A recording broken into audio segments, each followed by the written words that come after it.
C'est pourquoi, après mûre réflexion et en toute conscience, je vous annonce aujourd'hui que j'ai décidé d'être candidat à l'élection présidentielle du 25 octobre 2025. Ce qui se passe en Côte d'Ivoire aujourd'hui fait trembler toute la nation. Dramane Ouattara, après des mois de rumeurs et de tensions, a officiellement annoncé sa candidature à la présidentielle de 2025, le 29 juillet dernier. Cette déclaration, loin d'apaiser les esprits, a déclenché une onde de choc sans précédent. Ce n'est pas une simple élection qui se profile, mais le théâtre d'un affrontement décisif où chaque camp joue sa survie.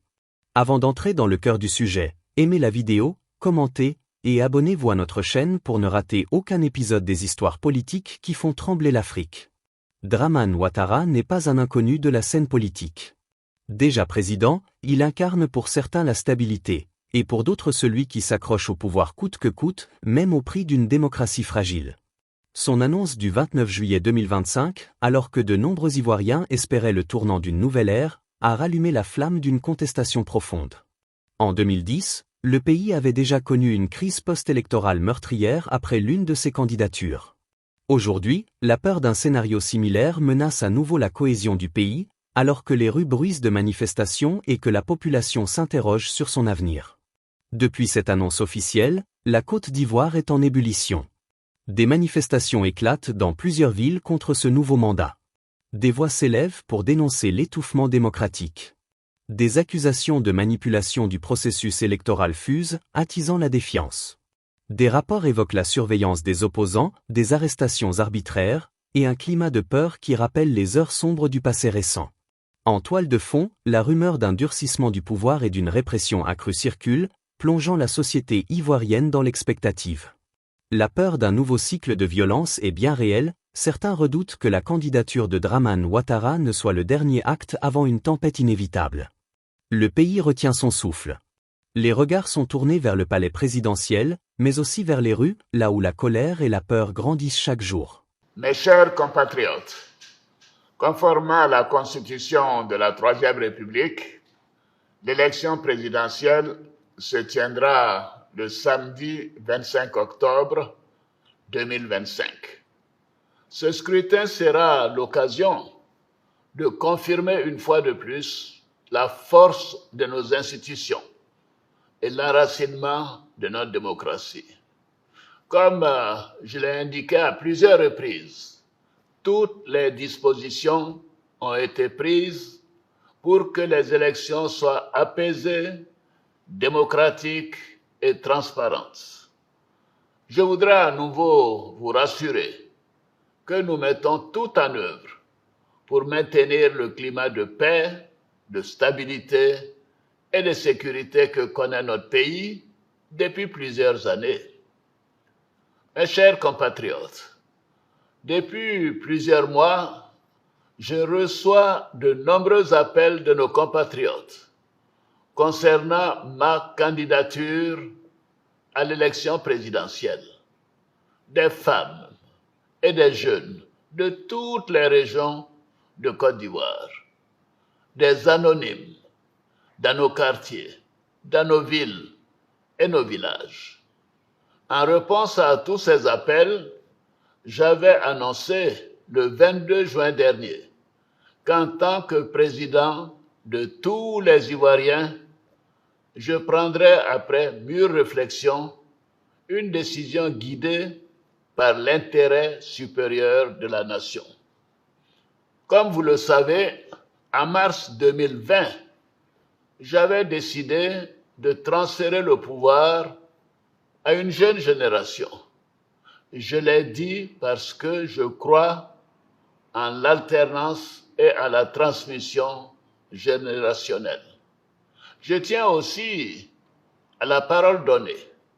C'est pourquoi, durant toute ma carrière professionnelle et tout au long de mon action au service de l'État, j'ai fait du respect de la parole donnée un engagement. Toutefois, les années passées à la tête de notre pays m'ont fait comprendre que le devoir peut parfois transcender la parole donnée de bonne foi. En effet, à l'occasion de ma prestation de serment, j'ai pris l'engagement de servir la Côte d'Ivoire, de la protéger, de veiller à l'unité nationale, à l'intégrité du territoire et de travailler au bien-être du peuple ivoirien. C'est pourquoi, après mûre réflexion et en toute conscience, je vous annonce aujourd'hui que j'ai décidé d'être candidat à l'élection présidentielle du 25 octobre 2025. Oui, je suis candidat parce que la Constitution de notre pays m'autorise à faire un autre mandat et ma santé le permet. Je suis candidat parce que notre pays fait face à des défis sécuritaires, économiques et monétaires sans précédent, dont la gestion exige de l'expérience. En effet, la menace terroriste grandit dans la sous-région et les incertitudes économiques au niveau international constituent un risque pour notre pays.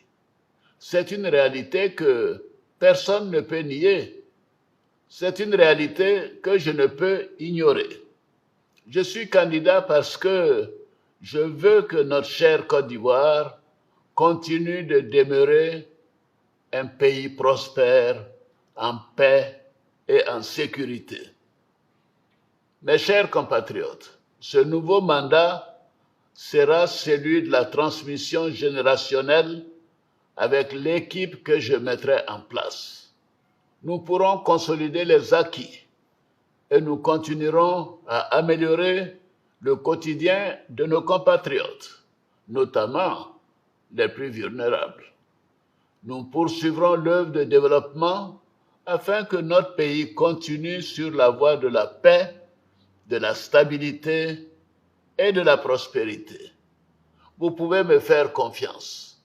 Je suis déterminé à consacrer toute mon énergie à notre chère Côte d'Ivoire et à tous ses habitants. Que Dieu bénisse notre beau pays. Je vous remercie. La candidature de Dramane Ouattara, annoncée le 29 juillet 2025, n'est pas qu'une date dans l'histoire du pays, elle représente un carrefour où la Côte d'Ivoire doit choisir entre l'espoir d'un renouvellement ou le risque d'une crise majeure. Oserez-vous détourner le regard ou affronter la réalité? Si ce récit vous a bouleversé, likez la vidéo, abonnez-vous à Isis Techno et partagez-la autour de vous. Laissez-moi en commentaire vos ressentis et vos craintes, parce qu'ensemble, notre voix pèse contre l'obscurité. N'hésitez pas à me préciser si vous voulez renforcer l'angle historique, ajouter des témoignages ou des anecdotes marquantes sur les contestations.